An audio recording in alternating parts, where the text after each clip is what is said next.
Hello student, आप सभी का इस आर्ट क्लासेस में स्वागत है। मैं प्रियंका पांडे आज आपके समझ क्षितिज भाग 1 के गद्य खंड प्रेमचंद द्वारा रचित दो बैलों की कथा के साथ प्रस्तुत हूँ। तो सबसे पहले बात करते हैं लेखक का परिचय, मीन्स इनका जीवन परिचय। यूँ तो उपवन में अनेक प्रकार के फूल खिलकर उपवन की सुंदरता बढ़ाते हैं, किंतु जिस प्रकार गुलाब का स्थान उपवन में अद्वितीय होता है, उसी प्रकार हिंदी साहित्य की वाटिका में प्रेमचंद नामक गुलाब अपनी सुगंध से पूरी वाटिका को महका रहा है। हिंदी साहित्य में उपन्यास सम्राट के नाम से मशहूर प्रेमचंद का जन्म वाराणसी के निकट लम्हे नामक ग्राम में सन 1880 में हुआ था। उनके पिता का नाम अजैब राय तथा माता का नाम आनंदी देवी था। प्रेमचंद के बचपन का नाम धनपत राय था। उनके बचपन में ही पिता की मृत्यु हो जाने के कारण घर की जिम्मेदारी उनके कंधों पे आ गई। 10वीं पास करते हुए प्राइमरी स्कूल में शिक्षक बन गए। नौकरी करते हुए उन्होंने बीए पास किया। तत्पश्चात उनकी नियुक्ति स्कूल इंस्पेक्टर के रूप में हुई, पर गांधी जी के आंदोलन से प्रभावित होकर उन्होंने नौकरी त्याग दी और सन 1920 के असहयोग आंदोलन में कूद पड़े। इसके बाद वे लेखन कार्य के प्रति समर्पित हो गए। इस महान साहित्यकार का निर्धन 1936 में हो गया। अब रचना परिचय की बात करते हैं। तो प्रेमचंद हिंदी साहित्य के सर्वश्रेष्ठ कहानीकार माने जाते हैं। उन्होंने लगभग 300 से अधिक कहानियां तथा 11 उपन्यास लिखे हैं। इनकी कहानियों का संग्रह मानसरोवर के नाम से 8 भागों में संकलित है। इनकी रचनाएं निम्नलिखित है। पहला उपन्यास कौन कौन से इन्होंने लिखे? गोदान, सेवा सदन, प्रतिज्ञा, प्रेमाश्रम, वरदान, कायाकल्प, निर्मला, रंगभूमि, गबन तथा कर्मभूमि।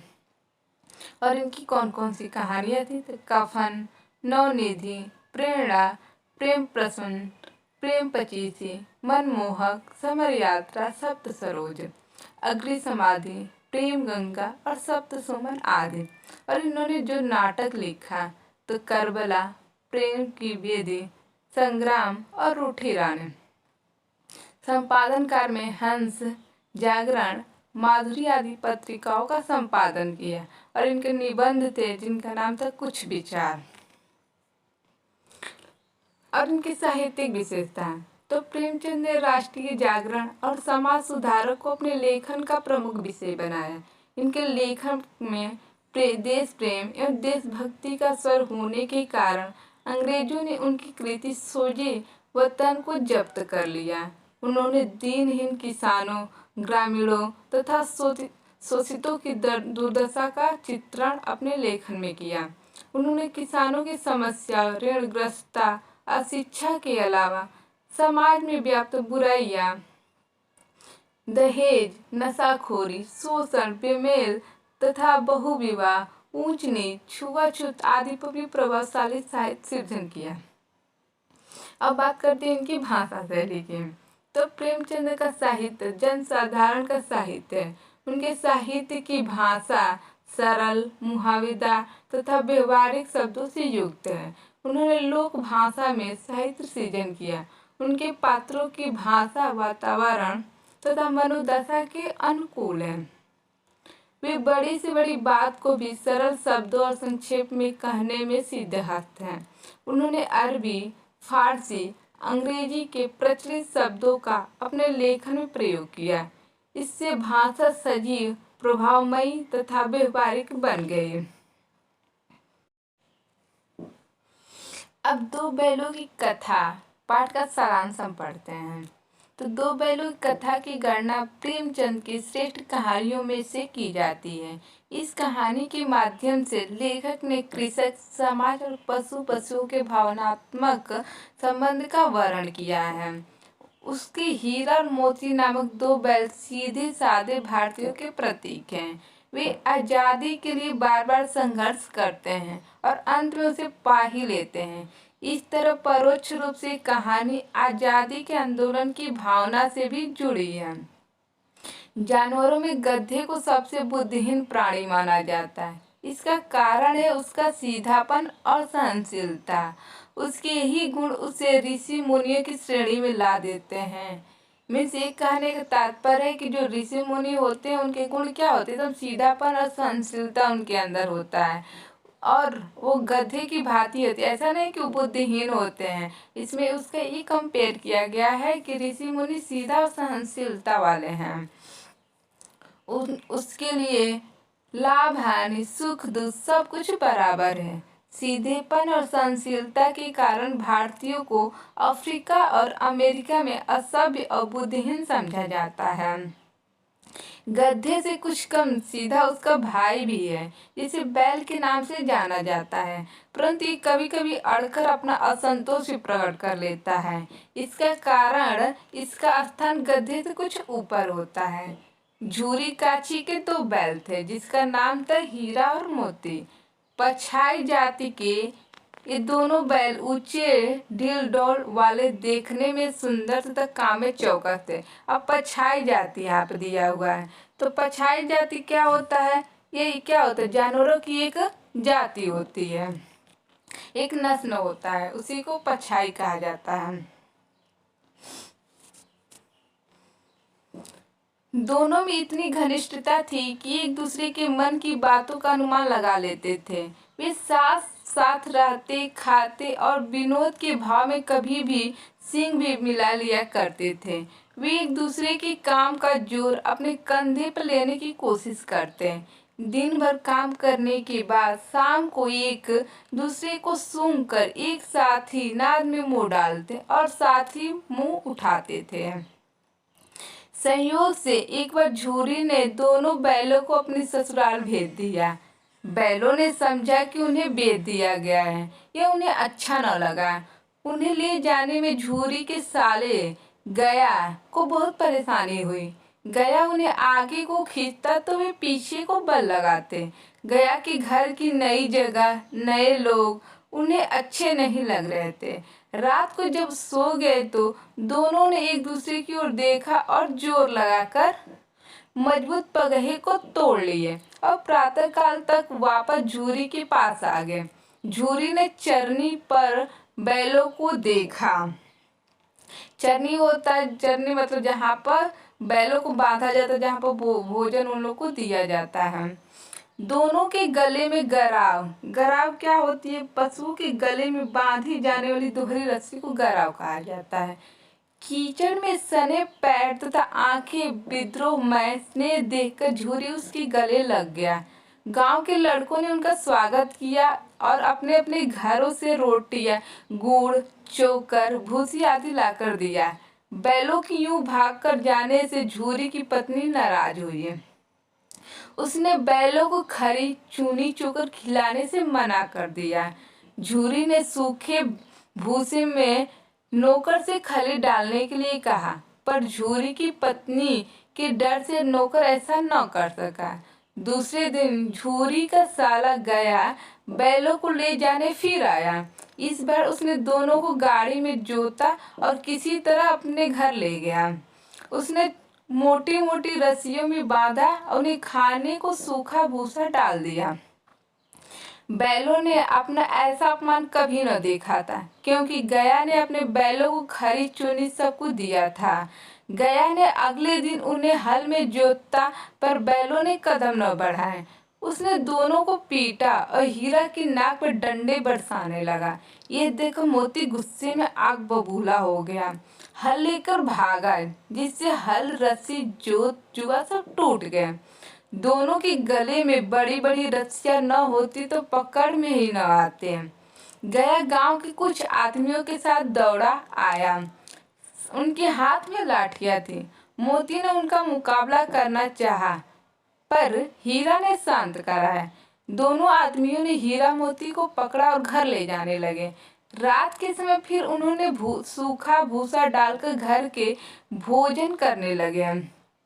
उसी समय एक छोटी लड़की 2 रोटियां लेके आई। दोनों के मुंह में एक एक रोटी देकर चली गई।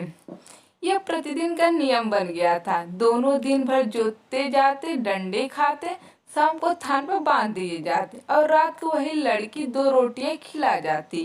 वे जान चुके थे कि यह भैरव की लड़की है जिसकी माँ मर चुकी है और सौतेली माँ उसे क्या करती, सताती है। ये जानकर मोती ने हीरा से उस सौतेली माँ को सिंह से फेंक देने की बात कही, पर लड़की का स्नेह उसे रोक देता था। एक दिन लड़की ने दोनों को रस्सी तुड़वाकर भागने के लिए कहती हुई उनकी रस्सियां खोल देती है। वे उसके स्नेह के कारण भाग नहीं रहे थे। तभी लड़की ने शोर मचाया कि दोनों बैल भागे जा रहे हैं। हीरा मोती आगे आगे तथा गया पीछे पीछे। वो गांव वालों को लेने के लिए वापस आया। तब तक दोनों को भागने का मौका मिल गया। वे आगे आगे भागते पर वे रास्ता भटक गए। रास्ते में उन्हें नए नए गांव तथा खेत मिलने लगे। भूख से व्याकुल दोनों ने एक खेत में जी भर मटर खाए। फिर दोनों ने डकार लेकर सींग मिलाए। अचानक उनको सामने से एक बड़ा सा सांड आता दिखा।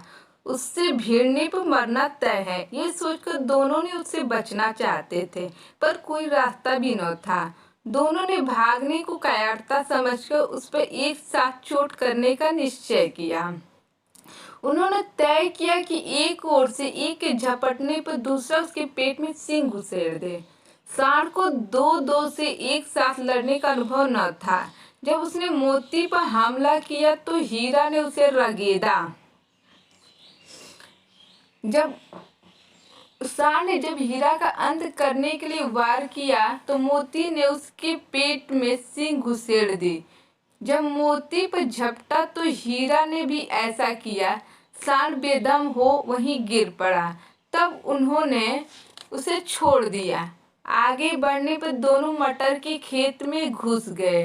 अभी थोड़ा सा ही मटर खाए थे कि खेत के रखवाले ने उन्हें देख लिया। मेड़ पर खड़ा हीरा निकल गया, पर मोती सींचे खेत में था। वो भाग न सका। हीरा भी लौट आया। दोनों पकड़े गए, कांजी होश में बंद कर दिए। कांजी होश वो होता है जहाँ पर जो आवारा पशु होते दूसरे की जो फसल होता है उसको नुकसान पहुँचाते हैं तो उनको उसी चौपाई में बंद किए जाते हैं और चौपाई के मालिक को देकर अपनी चौपाई को छुड़ाते हैं। वही कांजी हाउस या काइन हाउस उसको कहा जाता है। दोनों के जीवन में ऐसा पहली बार हुआ था कि सारे दिन खाने को कुछ न मिला। इससे तो गया ही अच्छा था, उन्होंने सोचा।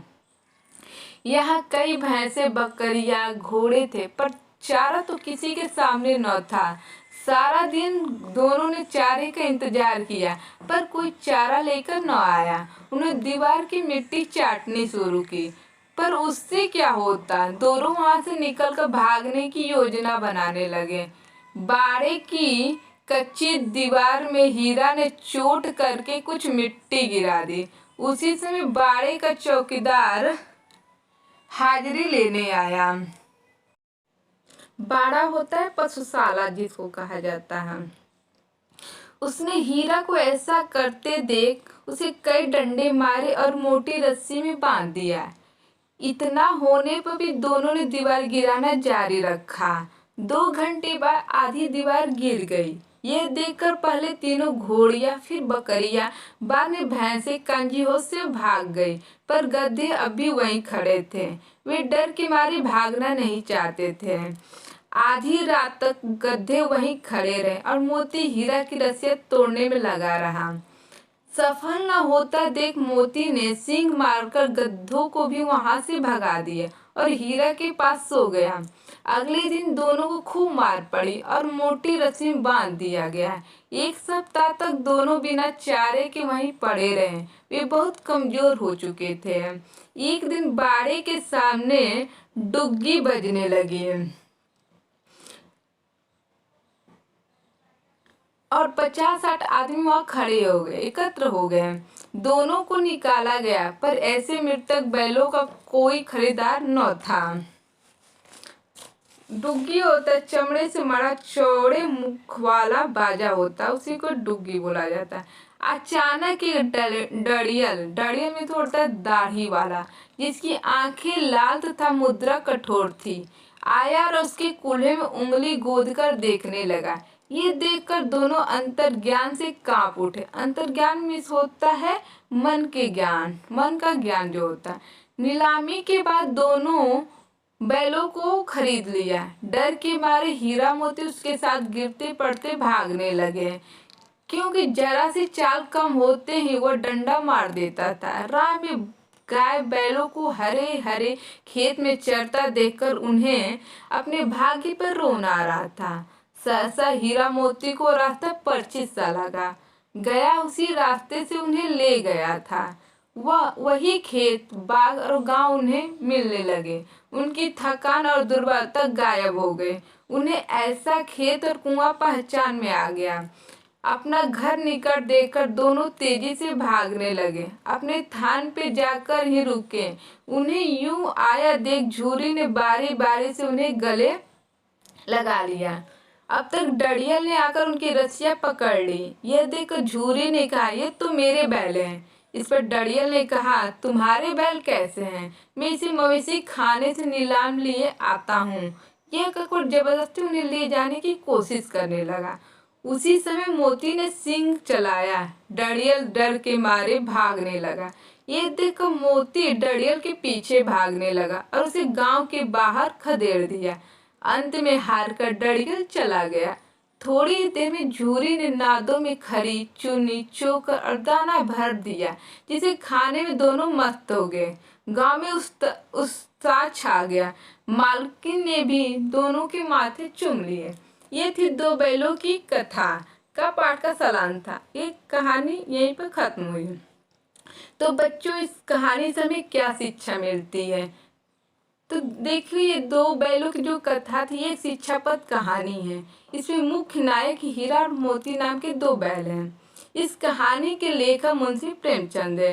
ये दोनों बैल सीधे साधे लोगों का प्रतीक हैं। दोनों को बहुत सारी आपदाओं का सामना करना पड़ता है। इस कहानी के देखिए हमें क्या सीख मिलती है। पर फिर भी दोनों ने एक दूसरे का साथ नहीं छोड़ते हैं। दोनों अपनी आजादी के लिए संघर्ष करते हैं।